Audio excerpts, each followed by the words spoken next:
мөнх цас мөсөн гол гэдэг янз бүрээр нэрлэж байна л да.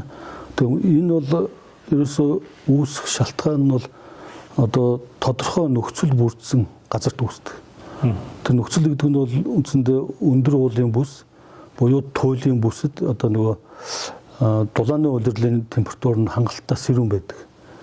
Ийм үед одоо тухайн одоо нөгөө орсон цас нь тухайн жилийнхээ хайлж байгаа цаснаас их байгаа.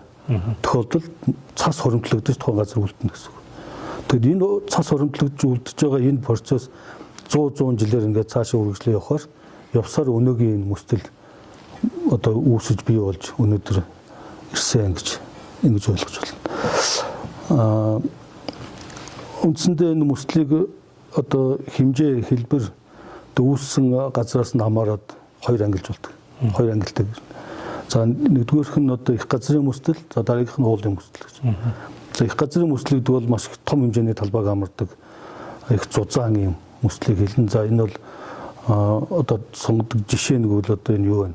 Антарктид тийм тэр чигээр мөсөн тийм байна. За дэлхийн хамгийн том арал болох энэ Гренландын арал гэхэд одоо бас энэ Гренландын арлын одоо үндсэндээ 80% нь болох 1.7 сая км квадрат одоо талбай нь мөсөнд очигдсан байна.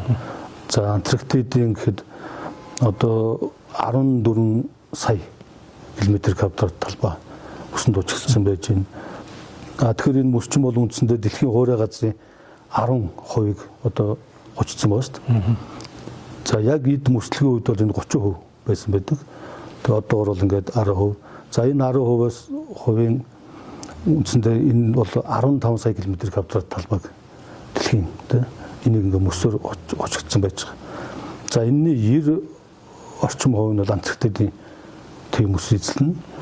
За нэг 7%-ийг нь Гренландын мөс эзэлнэ. За 2%-ийг нь одоо Арктикийн мөсөнд оногдож байгаа.